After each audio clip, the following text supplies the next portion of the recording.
What's good, YouTube? It's Chappie here for another Madden video, and in today's we have another doubleheader for you guys. This first game is actually a 140k wager match against Lagoons, and then the second match is a 30k game versus KyleWeaver. And the game versus Kyle, you will notice that the minutes are significantly shorter because this was during the weekend that they had that tournament for like the professional players or something, the NFL players. When I say professional players, not professional Madden players. And, you know, it's just that weekend they had those dumb 3-minute quarters. So, you know, it definitely was not prime time to play wagers because, you know, all it took is one clocking and, you know, it's pretty much game. You're going to get about a possession and a half, maybe two if you're lucky in the game, depending upon how your opponent plays. But with that said, we still went ahead and locked in, and we didn't know at the time before we played the game, but until afterwards we realized, oh wow, really was 3-minute quarters. But it was a fantastic game nonetheless, and it came down to the wire, so I decided to post it for you guys. As with this one, you can see we get off to a decent start. You know, we're able to get him to a fourth down here with a nice 7-point lead. And he just hits us with that corner route, a little bit of PA end around. Again, very popular scheme right here. He probably should have ran with the quarterback, but he was very patient, found his man open, and was able to pick up about 13 yards anyways. So sometimes there's that dilemma of, do I take off with the quarterback, or do I actually, oh my gosh, as he gets a face catch right there, or do you actually wait and be patient and try to find someone downfield?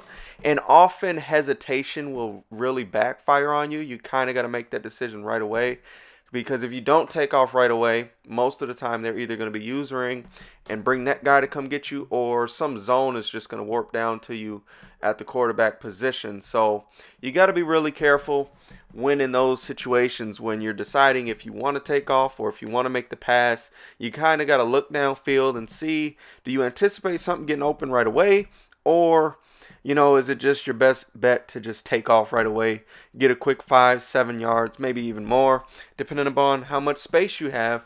And also that's why it's nice to have a at least half decent mobile quarterback. So for Mutt, I honestly think everyone should have at least an 80 speed quarterback, or around 80. You know, if you got a high 70s, that's at least enough to the point where if your opponent plays a coverage style defense and they drop everybody back but they don't have a quarterback spy, you can make them pay. Or if they play straight man defense and they don't get any block sheds, you can at least take off if there's a nice little hole for you. Right here, a very, very unfortunate break for him as he hits his man across the middle. And then he decides to go for it on fourth down. Hits us with PA end around, but we're locking that up. If you guys want me to post my defense for how I like stopping PA end around, just leave that in the comments below, and I will show you the defense that I like using to shut it down. I really don't have too many troubles against that anymore. The only time I really get hit with it and my opponent has success is when they catch me off guard. So, you know, if I don't anticipate the play coming, but if I expect it to come, it's definitely going to get locked up 9 times out of 10, if not more. And Eric Berry right here is able to come down with a huge interception, and that puts us up 7 with possession of the ball. And right here, we're just driving downfield, taking a little bit of yards here and there, taking a little bit of yards. And, you know, he gets us to a 4th and 5. You know, unfortunate break for us to be in this position. But my main man, Mike Evans, is trucking through dudes, breaking tackles. And then we give it to 97 Amon Green, who I think is a fantastic running back, around that 100K mark. You could also look for a Marshawn Lynch.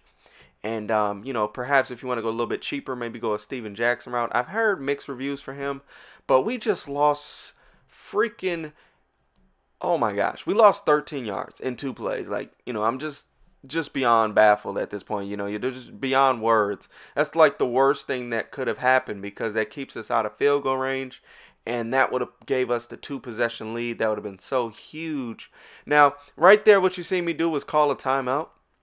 And that's one thing I don't see enough people do, is if you're just caught off guard, take the timeout. Now, one thing you'll note about that timeout that I did take was that I waited until he got to the line of scrimmage. And the reason I did that is because I wanted him to kill as much clock as possible. Obviously, I don't want him to not, you know, eat up clock. I want the clock to be chewed up as much as possible. So in those situations, if you if your opponent runs hurry up on you and you want the clock to be getting, killed as much as possible, let that 4 or 5 seconds run off until they line up to the line of scrimmage or get really close to lining up. You don't want to get quick hiked. So, right before that last guy gets into position, go ahead and call that timeout and kill an additional 5 seconds, and then allow yourself to regroup, get in a better defense for what you think your opponent's going to do, and kind of just maybe get a different personnel, get a different formation, get a different coverage, man, whatever the case might be, whatever you think is going to work best. And in that game, it was able to very, very much so benefit us, because had we not taken that timeout, perhaps that entire game would have ended differently. Maybe we go to overtime.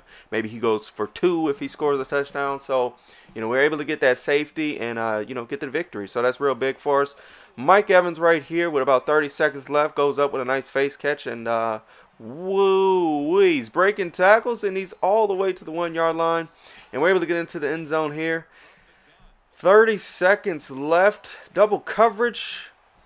Doesn't matter. 1 face catch and then 2 face catches, and just, oh my gosh. The face catching in this game is just so crazy. So crazy. And then, like an idiot, I throw that dumb pass right there. He picks it off and, just gets a 3-point lead going into half. So, a very, very unfortunate turn of events. Had we gone into half up 7, feeling really good about winning the game, but now we're down 3, and I don't really like milking clock, especially when it's like 3-minute quarters like this, so I'm just going all out anyways. But right here we get picked off going for the face catch, wasn't able to get the position that we needed, and he intercepts it. So now he's up 3 with ball, and we have to lock up, otherwise he's going to be able to kill the rest of the clock. He shrugs off a sack, goes up for the face catch, but unfortunately we are there with 3 defenders this time instead of 2, and that is able to actually slow him down just a tad. So now it's on the offense to get some points on the board, feeding it to our rushing attack again. That's one thing I will do. If I'm having success, I will definitely keep pounding it on the ground, whether I'm running a power-based attack or a dive-based attack or 0-1 trap or whatever.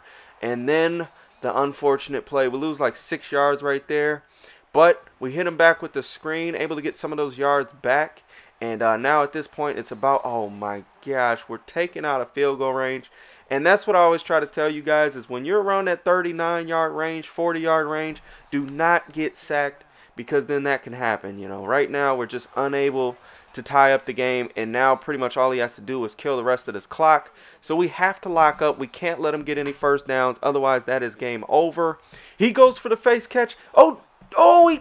Sherman, let's go, gets the interception for us. So now we're in position, and now we're in field goal range. We just can't get sacked. And what do? I freaking get sacked. Unbelievable. 14 seconds left. There's really not enough time. And let's go! Demaryius Thomas gets the face catch on the right side to get us the victory. I hope you guys enjoyed these 2 games, as they were classics. And be sure to check out the stream, because I am live right now playing some wager matches and things like that. So if you want to come through, feel free to stop by. I will leave the link in the description below, as well as an annotation.